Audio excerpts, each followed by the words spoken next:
Really, no better place to be in HLS than the elevator, which I know sounds crazy, especially in the time of COVID. But if you really want to know what's going on around here, take a look at this unbelievable range of things, from music to art to language instruction, every country of the world. It's unbelievable. And it's a funny story because the architect who built our home, when she comes, she hates the fact that there are all of these posters all over the elevator. But this is the nerve center. This is where you really find out what we're doing. And there are so many things. Anybody who walks in here who's new to the school, any student who's thinking, hey, where do I want to spend the next 4 years? They can't believe what they find when they open up these doors. One of my favorite spots in school. We've got these amazing fins behind us. By the way, the people who made these fins also do lights in Times Square. And I remember when we decided where we're going to put these up and how would we use them. Whenever we have a new class of students, we put their names up in lights. And whenever we have graduation, we also list the names of our graduates. And we use it for all other things. And you can see now, we just tell people welcome back this semester, and also have Indiana University and all different kinds of languages. It's really one of the distinctive things about our school, and it's a way that we make people feel really warm and comfortable. Outdoor spaces used for a lot of different purposes. We showed Spirited Away, the great Japanese anime, which so many of our students grew up with. And I think it's okay to say that Professor Al-Ramadan's son and my daughter also performed here from their elementary schools, and we use it as a place for the community to come and get exposure to global stuff and to perform in front of all of us. Wall of Stones, bringing the world to Indiana and Indiana to the world. You can check out the limestone that's mixed in. There was kind of a debate about whether to do this because it was costly. But this is really, I think, when our students look back on their time at IU in HLS, this is the space I think that they'll think of the most. Hanging out, studying, racing to class, racing out of class, and seeing this beautiful wall of stones, which is so distinctive. And as I was saying earlier, which really evokes the UN and the General Assembly of the UN, which is where I expect many of our students will end up in their careers. Secretary of State John Kerry came here. He gave a major speech in the auditorium just the other way. And then we had a lunch in this building with the secretary. And we quoted something he said, which was really lovely, which was, "I hope we will go out of here with the purpose of creating an ever stronger global community, open to all, demanding of each, intimidated by none, a community not of governments alone, but of people from all walks of life and from all countries." And there it is, October 15th, 2015. We're so proud to have him here and also to be able to memorialize his being here to inaugurate this fantastic space. This is our global lounge. I don't know that people know, including our friends who are studying there now, you know, this is a whiteboard, so you can use dry erase markers on there and rub them off. Sometimes some of our language instructors use that space for that reason. In here, there are some really interesting photos of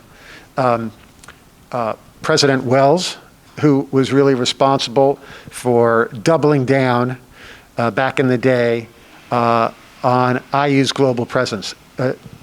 President Wells, before World War II and after, recruited refugees from around the world to come to IU, and they established powerhouse departments at IU, in the music department, in biology and chemistry, and of course, in the departments that became the foundation for our school. All of our area studies departments, our strengths, especially in Russian studies. We established a Russian studies program despite lots of opposition in the depths of the Cold War to do so.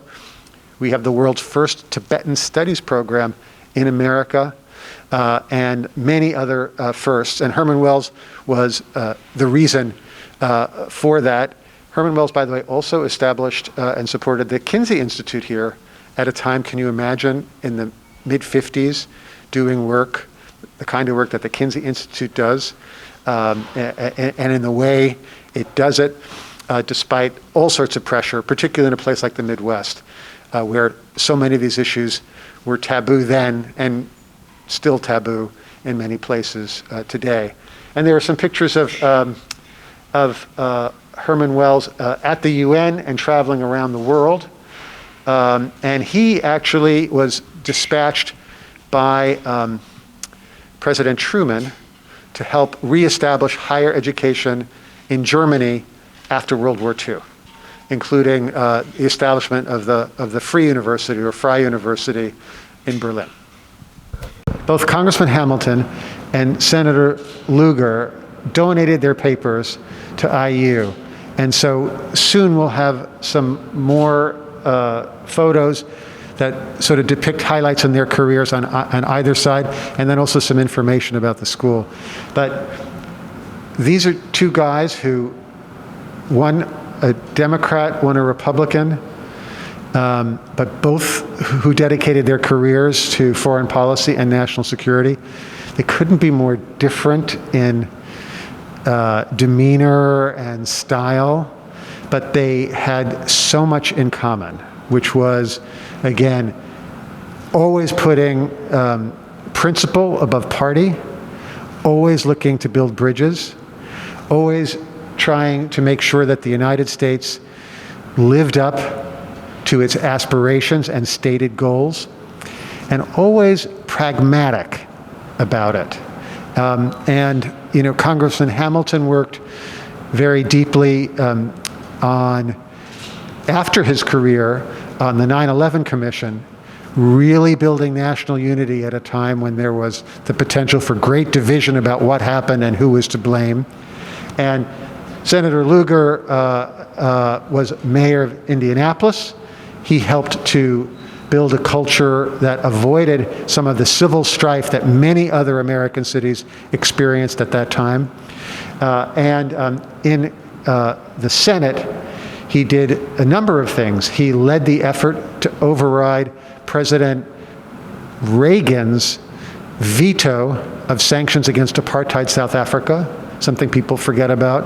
He was a champion for democracy in the Philippines, and of course, best known for helping to denuclearize the space of the former Soviet Union, you know, an accomplishment that he did with a Democrat, Senator Sam Nunn from Georgia. Two guys who are both from our state, both winners of the Medal of Freedom.